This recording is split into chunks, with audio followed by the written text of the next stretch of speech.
කාශ්වී veg ඊට් සමග සම්බන්ධ වූ ඔබව ඉතාමත්ම සාදරයෙන් පිළිගන්නවා.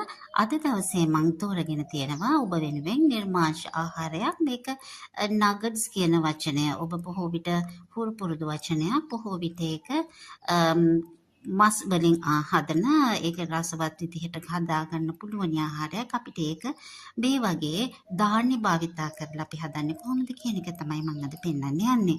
මම පාවිච්චි කරනවා මෙතනදී පරිප්පෝ ඒ වගේම පරිප්පු මේස ඇඳි 6ක් සහ මුං යට මේස ඇඳි 3ක් එක්කම සමසමව ගත්ත හාල් පිටි සහ කඩල පිටි.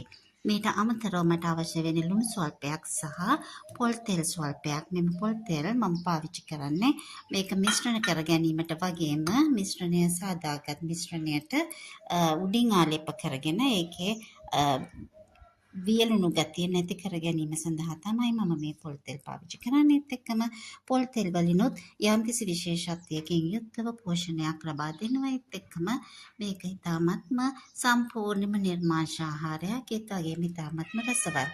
මේ සම්බන්ධයෙන් අපි දැන් බලමු කොහොමද හදන්නේ කියලා.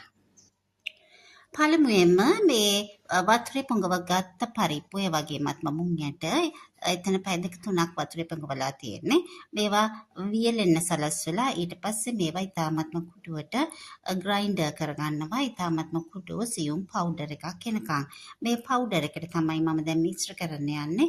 මගේ අනිත් අමුද්‍රව්‍ය දෙක වන කඩල පිටි සහ හාල් පිටි. ඒකට එක්කම ලුණු සහ පොල් තෙල් ස්වල්පයක් පමණක් එක්කලා මිශ්‍රණයක් හදා ගන්නවා. මේ මිශ්‍රණය තමයි අපගේ නගට් සඳහා අපි පාවිච්චි කරන්නේ. පොල් තෙල් සහ ලුණු සමග මෙම සියලුම පිටි වර්ග හොඳින් මිශ්‍ර කරලා අතේ නොඇලෙන පදමට එනකම් මෙන්න මේ වගේ හදාගත්ත මිශ්‍රණය තමයි මම දැන් මගේ නගට්ස් එහෙම නැත්නම් මේකට තව වචනයක් කියන්න පුළුවන් වෙජිටේරියන් ටෝෆු කියලා කියන්න පුළුවන්. නගට්ස් වගේම වෙජිටේරියන් ටෝෆු ඒ මොනවා කිව්වත් ඒ වගේ තියෙන ඉතාමත්ම අඩංගු පෝෂණීය ගුණය වගේම එකෙන් ලැබෙන රසය ඉතාමත්ම ඉහළයි. ඒත් එක්කම මේක පාවිච්චි කරන්න පුළුවන් මට ශීතකරණයේ තියලා පැය භාගයක් විනාඩි 45ක් ඇතුළත මේක ඝන වෙනවා. මේ ඝන වෙච්ච එකට මම ශීතකරණේ තියන්න ඉස්සෙල්ලා මම මේක ශීතකරණේ තියන්න ලෑස්ති කරලා ඊට පස්සේ ඒකට උඩින් පොල් තෙල් අතුරනවා, පොල් තෙල් ආලේප කරනවා. මේක මූලික අගය තමයි අපි හදාගන්න මෙම නගට් එහෙම නැත්නම් ටෝෆු වල එකේ ටෝෆු වල අඩංගු වියලි ගතිය අඩු කරලා එක මදක් සොෆ්ට් වෙනකොට ලබා ගන්න. මදක් ඊට වඩා තුනීවට ඒත් එක්කම සොෆ්ට් විදිහට අතට අල්ලනකොට සියුම්ව දැනෙන්න හදාගන්න එක තමයි ඒකේ පරමාර්ථය. ඔබට තිරේ දෙසන ආකාරයට මේ වගේ භාජනයකට දමලා මේක පොඩ්ඩක් තුනී කරලා මම ඒක මතට පොල් තෙල් ආලේප කරනවා. මේ පොල් තෙල් ආලේප කිරීමේ ප්‍රධාන අභිමතාර්ථය නැත්නම් අදහස තමයි අපි හදාගත්ත ටෝෆු එක එහෙම නැත්නම් මේ නගට් එකේ තියෙන විශේෂයෙන්ම මතු පිට තියෙන වියලි ස්වභාවය නැති කර ගැනීමටත් ඒ වගේම මේක භාවිතා කිරීමේදීත් ඒකට අවශ්‍ය පෝෂණ ගුණය අන්තරමකින් හෝ තවත් වැඩි දියුණු කරන්න. ඔබට පේනවා දැන් මේ වගේ මම හදාගත්ත මේ මිශ්‍රණය මම දැන් තියනවා පැය භාගයක් පමණ ශීතකරණයේ යට කොටසේ තියලා මේක තව ටිකක් ඝන වුණාට පස්සේ මට පුළුවන් මේක කපලා විවිධ විදිහට භාවිතා කරන්න.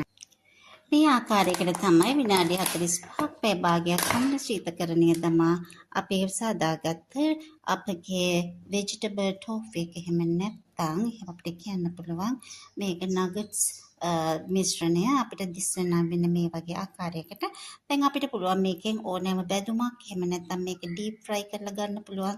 එහෙම නැත්නම් ටෙම්පරාදු කරලා ලුණු ඒත් එක්කම අපි සාමාන්‍යයෙන් පාවිච්චි කරන ලුණු මිරිස් සහ කැබලි මිරිස් වගේ දේවල් පාවිච්චි කරලා හදන ඕනෑම ටෙම්පරාදුවක් සඳහා මේක පාවිච්චි කරන්න පුළුවන්. අපි දැන් බලමු මේකෙන් හදන සාමාන්‍ය ප්‍රමාණයකට අපිට හදාගන්න පුළුවන් හදිසියකට ඉක්මනින් හදාගන්න පුළුවන් බැදුමක් කොහොමද අපි පිළියෙල කරගන්නේ කියලා.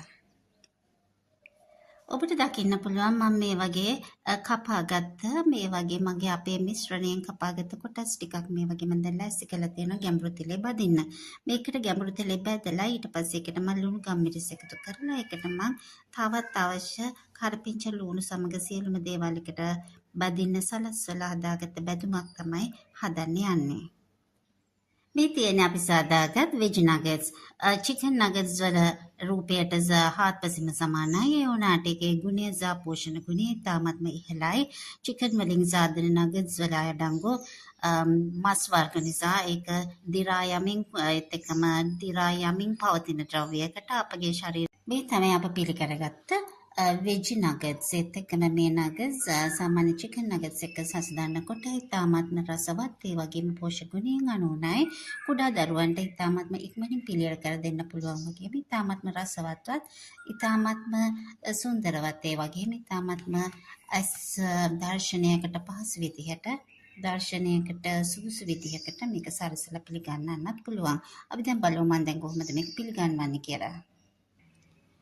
මේ ආකාරයෙන් බැදුමක් ආකාරයෙන්ුත් මෙය පිළිගන්නන්න පුළුවන්. ඒ වගේම මම මේකට එකතු කරනවා බැදගත් ආල ගෙඩියක්. ඒත් එක්කම ගැඹුරු තෙලේ බැලගත් ආල ගෙඩියකුත් මේකට එකතු කරනවා. මේකේ රසය සහ ඒ වගේම මේකේ තියෙන ගුණාත්මක ගතිය තව තවත් වැඩි කරගන්න.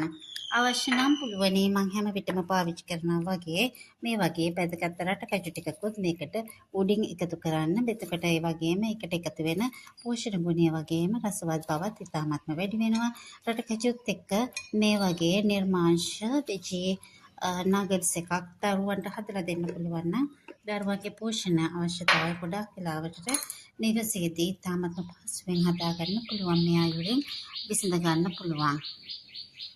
කාශී වෙජීත් සමග එකතු ඔබ සැමට ඉතාමත්ම ස්මූතියි. නැවතත් මෙවැනිම වීඩියෝකින් හමු වෙමු. සුබ දවසක් ඔබ සැමට.